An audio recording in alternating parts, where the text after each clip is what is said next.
Hola, muy buenas tardes. Nosotros somos los licenciados en Enfermería y Obstetricia, el licenciado Jesús Ameneyotzin Palma Rodríguez y yo, su servidora, Julia Teresa Almanza Mendoza. Nosotros vamos a iniciar con la etapa de inductoconducción en un trabajo de parto de alto riesgo. Ahora va a seguir mi compañero Ameneyotzin. Sí, en la mayoría de las mujeres el trabajo de parto se va a iniciar de manera esporádica y va a culminar con el nacimiento del producto por vía vaginal. Sin embargo, debido a complicaciones médicas obstétricas, requerimos de maduración cervical e inducción del trabajo de parto que le va a provocar beneficios maternos y perinatales muy importantes. Primero vamos a definir qué es la inducción, que va a ser el procedimiento mediante el cual se va a provocar el inicio del trabajo de parto. Y la conducción, por su parte, va a ser el procedimiento que permite regularizar la dinámica uterina en una paciente que ya se encuentra en un trabajo de parto. La inducción va a estar indicada en diferentes casos. El primer caso van a ser por indicaciones del embarazo. ¿Esto qué significa? Cuando nuestro embarazo ya es prolongado, cuando hay ruptura temprana de membranas, cuando hay colestiasis, cuando hay coriamnionitis. También por indicaciones maternas, que es la hipertensión gestacional, la preeclampsia, la eclampsia o el síndrome de HELP. También por toxemia gravídica o por complicaciones médicas propias del embarazo, como pueden ser la diabetes, las cardiopatías y las nefropatías, o por un proceso obstétrico como es la isoinmunización. También hay indicaciones fetales cuando hay una probable restricción de crecimiento intrauterino o cuando hay muerte fetal in útero. También existe la inducción en situaciones especiales, que es cuando una edad de gestación con una edad gestacional de finalización, pero nuestra paciente tiene más de 40 años. ¿Cuáles van a ser los requisitos para la inducción? Primero que nada, necesitamos un cervix maduro en una posición blanda o central, una presentación cefálica que esté abocada o encajada, una pelvis con diámetros adecuados al tamaño del producto y que tengamos nosotros como personal de salud conocimiento absoluto de cómo se va a realizar el procedimiento, al igual que durante todo el trabajo de parto haya una vigilancia. ¿Cuáles van a ser nuestras contraindicaciones? Pues primero que nada que haya un cervix desfavorable, que sea un cervix resistente o posterior, que la presentación cefálica esté libre, que la presentación pélvica esté en situaciones anormales, que haya actitudes viciosas del producto. ¿Qué quiere decir esto? Que es una presentación compuesta, que haya precúbito del cordón, que haya sospecha o evidencia de desproporción fetopélvica, que haya placenta previa, que haya cicatrices intrauterinas previas, que ya existe sufrimiento fetal o que haya distocias. Las distocias se dividen en grandes grupos y vamos a abarcar tres. La primera son las distocias del canal blando del parto, que nos va a hacer referencia a todas las complicaciones que van a surgir en el parto por causas a nivel de las partes blandas del canal del parto. En estas pueden ser tumoraciones pélvicas, tumoraciones en cuello, tumoraciones en vagina, tumoraciones en la vulva y en el periné. Son poco frecuentes, pero nos dificultan o obstruyen la evolución del parto. También tenemos las distocias óseas, que son las dificultades que encuentra la cabeza del feto para pasar por la pelvis y pueden conducir a la paralización del parto. Pueden tener un doble nivel. ¿Qué quiere decir esto? Que haya una estrechez en la zona del estrecho superior o que la pelvis ocasione una dificultad en el descenso, en la rotación interna o en la expulsión de la cabeza. Y por último, las distocias perianales. Estas son que la rigidez del diafragma perianal puede ser un motivo de una distocia y esto sucede muy frecuentemente en las mujeres primigestas, en las mujeres añosas, en las mujeres que ya tienen lesiones cicatricales por traumatismos o retracción de epistomías anteriores y en general nos van a suponer un obstáculo importante para el parto. Ahora mi compañera Julia les va a hablar un poco de cómo va a ser la vigilancia del procedimiento. En la vigilancia del procedimiento, de acuerdo con la actividad uterina lograda, se reduce, aumenta o va a suprimir el goteo. Asimismo, se debe de controlar estrechamente los signos vitales, la frecuencia cardíaca fetal y el progreso del trabajo de parto. Hay que cuidar el paso de la solución constante, evitar que haya una flexión del codo, que haya una acotadura del catéter u obstrucción de la aguja. También se debe tener en cuenta los cambios posturales de la paciente. Nunca debe de dejarse una inducción sin vigilancia constante. Van a existir complicaciones en esta. Durante la inducción o conducción del trabajo de parto puede ocurrir una distosia dinámica, como puede ser una hipertonía posistolia, inversión de algún componente de triple gradiente descendente, que puede a su vez motivar a unas complicaciones, como las cuales serían sufrimiento materno en caso de trabajo de parto prolongado, sufrimiento y o muerte fetal, desprendimiento prematuro de placenta, ruptura uterina o descendencia de cicatrices previas, atonía uterina posparto, embolia de líquido amniótico o un aumento de las probabilidades de que se efectúe alguna cesárea. Al ocurrir una distosia dinámica en el curso de inducción, se debe de suspender de inmediato la solución que tenga oxitocina, administrar inmediatamente oxígeno, colocar a la paciente en decúbito lateral, se debe de aplicar sedación, alguna epidural, vigilar la frecuencia cardíaca fetal, valorar la conducta obstétrica y preparar psicológicamente a la paciente, ya si se requiere alguna cesárea. Algunos métodos de maduración cervicouterina e inducción del trabajo de parto son desplegamiento de membranas y amniotomía. Estos van a tener ventajas y riesgos. En el desplegamiento de membranas es el segmento inferior uterino y se ha usado como método clínico de inducción de parto. Produce la liberación de prostaglandinas a nivel local y los riesgos presentes van a ser que en esta técnica incluyen una infección y también hemorragia de placenta o una inserción baja previa o diagnosticada con anterioridad o una ruptura prematura de membranas. En la amniotomía, la ruptura prematura de membranas junto con la administración de oxígeno ha demostrado que es un método adecuado que acorta duración del trabajo de parto. Este va a tener las ventajas de alta tasa, observación del líquido amniótico en cuanto a la presencia del meconio o sangre, un fácil acceso a un catéter de presión intrauterina y a un electrodo en cuero cabelludo fetal y la obtención de muestras de sangre. Los riesgos son prolapso o compresión del cordón umbilical, infección materna fetal, desaceleraciones de la frecuencia cardíaca fetal, una hemorragia de vasos previos y un daño fetal. Esta técnica se debe de colocar a la paciente en decúbito dorsal y se realiza una exploración ginecológica y se introducen los dedos en el cuello uterino y se va a introducir el amniotomo y se enganchan las membranas para que haya una ruptura. Eso es todo por parte de mi compañera Meneyotzin y por parte de su servidora. Procedemos a que les expliquen prostaglandinas. Y ahora ha llegado el momento de hablar sobre las prostaglandinas. Es importante destacar que para la inducción del trabajo de parto primero se debe evaluar el estado del cuello uterino, ya que determina la eficacia del resultado de la inducción. Y para evaluar si el cuello es favorable o no necesitamos la escala de Bishop.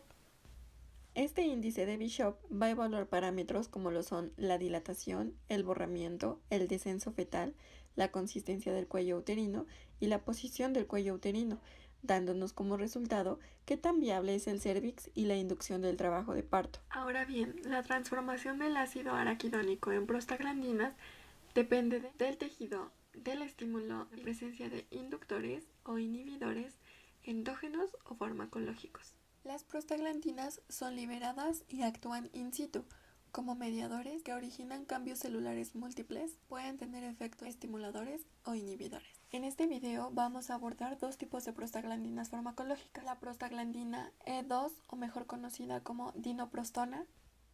Esta va a ser presentada en una jeringa con 3 gramos de gel. Se deberá colocar 0.5 gramos por debajo del orificio interno del cérvix. Mantener a la paciente reclinada por 30 minutos y puede repetirse la dosis cada 6 horas con un máximo de 3 dosis en 24 horas. La siguiente opción de este mismo es un óvulo vaginal de liberación prolongada de 10 miligramos, el cual libera 0.3 miligramos por hora y se debe mantener a la paciente acostada 2 horas. Se retirará luego de 12 horas o ante el inicio del trabajo de parto. Y la siguiente es la prostaglandina E1, o mejor conocida como misoprostol. La presentación de este será como comprimidos vaginales y es recomendable usar 25 miligramos cada 4 horas vía transvaginal. No se debe superar 4 dosis en un día. Para el manejo o utilización de estas prostaglandinas van a existir ciertos ciclos recomendados durante la inducción del trabajo de parto, las cuales están a continuación. Es recomendable un ciclo de prostaglandinas vía vaginal en tabletas o gel, una dosis seguida de una segunda dosis después de 6 horas si el trabajo de parto no se ha establecido. El límite máximo son 2 dosis, o bien un ciclo de prostaglandinas vía vaginal de liberación prolongada, una dosis en 24 horas. Y es muy importante abordar que durante la inducción del trabajo de parto van a existir ciertas indicaciones, las cuales nos describirá nuestra compañera Estrella Bautista. En este momento vamos a enlazarnos con ella para que nos explique un poco más de esta inducción y sus indicaciones. Es importante mencionar que la indicación de prostaglandinas o sus análogos se asocia con taquisistolia, ya sea sin cambios en la frecuencia cardíaca fetal, que sería en la categoría 1 y 2, o con cambios, que sería la categoría 3. Cuando la taquisistolia no genera efectos en la frecuencia cardíaca fetal, el procedimiento se abordará de una forma rutinaria, pero en caso de que haya una modificación en la frecuencia cardíaca fetal, esta debe considerarse como el síndrome de hiperestimulación y actuar de emergencia. Y bueno, para la inducción del trabajo de parto, en dado caso que una mujer que haya tenido muerte fetal intrauterina acepte iniciar con inducción, debe considerarse la mifepristona vía oral seguida de prostaglandina E2 vía oral o vaginal de primera instancia. Si existiera un cambio inadecuado del cuello uterino con un mínimo de actividad uterina después de una dosis de dinoprostona intracervical, una segunda dosis se puede administrar de 6 a 12 horas más tarde solamente, ya que los fabricantes recomiendan una dosis acumulativa máxima de 1.5 miligramos de dinoprostona, ya sea en 3 dosis o 7.5 mililitros de gel en un plazo de 24 horas. Después de la utilización de 1.5 miligramos de dinoprostona en el cuello del útero, o ya sea de 2.5 miligramos en la vagina, el uso de la inducción con oxitocina debe retrasarse durante 6 a 12 horas mínimo, porque el efecto de prostaglandinas puede aumentar con la oxitocina. En cambio, si se usa la dinoprostona en forma de liberación sostenida, es suficiente con retrasar la inducción con oxitocina durante 30 a 60 minutos después de removerla. Yo refiero que la prostaglandina E2 intravaginal para la inducción del trabajo de parto en mujeres con rotura prematura de membranas parece ser segura y efectiva. Y bueno, para concluir, las prostaglandinas E2 son el método más recomendado para la inducción del trabajo de parto, a menos claro que haya razones clínicas específicas para no usarla, como puede ser el riesgo de hiperestimulación uterina. Las prostaglandinas E2 pueden ser empleadas en gel, tabletas o pesarlos de liberación controlada. Y una vez conociendo el funcionamiento de estas prostaglandinas, vamos a continuar con el siguiente tema. Y ahora hablaremos del uso de los citotóxicos en el trabajo de parto de alto riesgo. Para comenzar, vamos a definir qué es un oxitotóxico. Este va a ser el que va a estimular las contracciones uterinas, tanto en una inducción del trabajo de parto como para poder contener una hemorragia postparto. Si el trabajo de parto no se evalúa, no evoluciona normalmente, o sea que no se presenten modificaciones cervicales por más de 2 horas, va a ser indicado el manejo activo del mismo o se puede hacer una amiotomía, y en este caso es cuando se emplea el uso de oxitotóxicos. Bueno, la oxitocina está indicada en el trabajo de parto estacionario y esto es bajo monitorización continua. en dosis de 2 a 5 miliunidades por minuto. Esta se puede utilizar diluyendo 10 unidades en 1000 mililitros de solución fisiológica, lo que equivale a 10 miliunidades por 1 mililitro.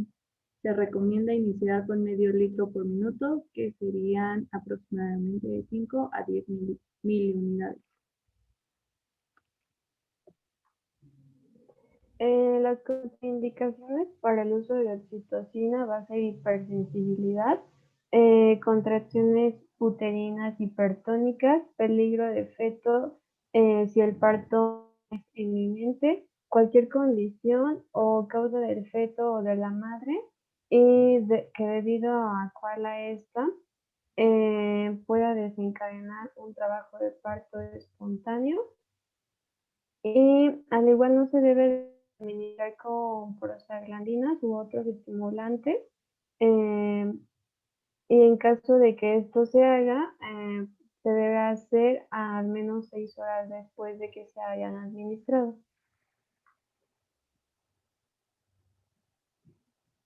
Otro oxitotóxico sería la carfetocina, y este se une selectivamente a receptores de oxitocina en el músculo liso del útero y estimula las contracciones rítmicamente.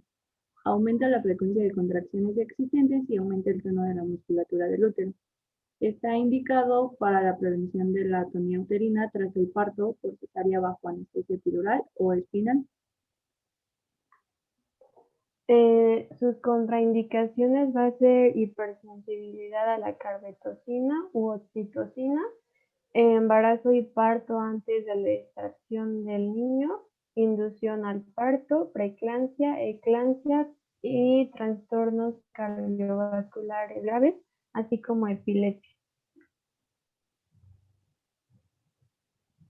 Otro oxitotóxico que manejamos es la ergometrina, y está indicado en prevención y tratamiento de la hemorragia postparto y posaborto debido a atonía o subinvolución uterina, y no se recomienda antes de la impulsión de la placenta, ya que puede producir retención de esta.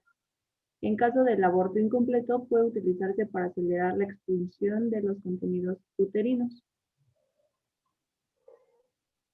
Sus contraindicaciones va a ser embarazo en periodos de dilatación y expulsión hasta que aparezca el hombro anterior.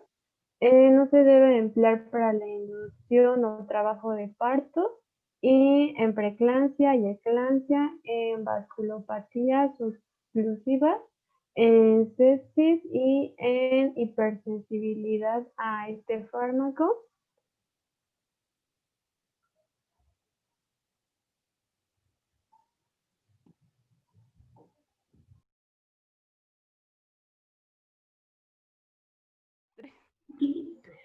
Sufrimiento fetal. Concepto de orden clínico que comprende alteraciones funcionales del feto que son traducidas en un estado de peligro próximo de muerte para el feto. Sus causas son maternas.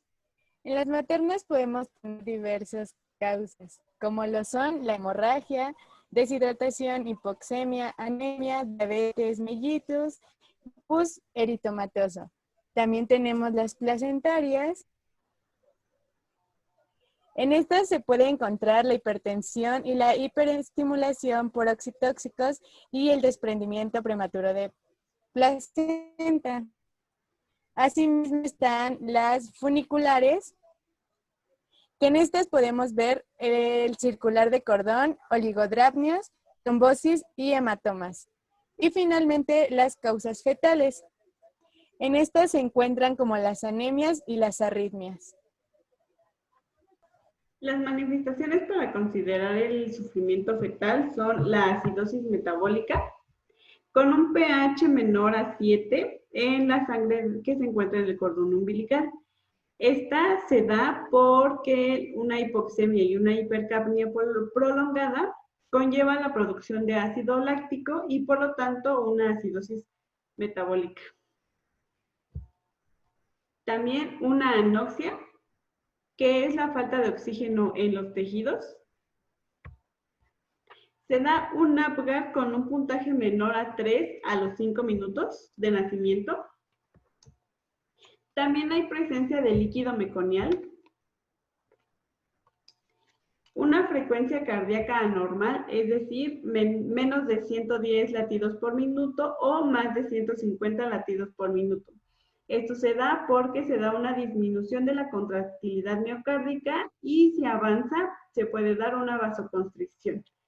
Y una vasoconstricción nos va a llevar a alteraciones neurológicas y también a una falla orgánica múltiple. El bebé al nacimiento se presenta cianosis peribucal y cianosis generalizada.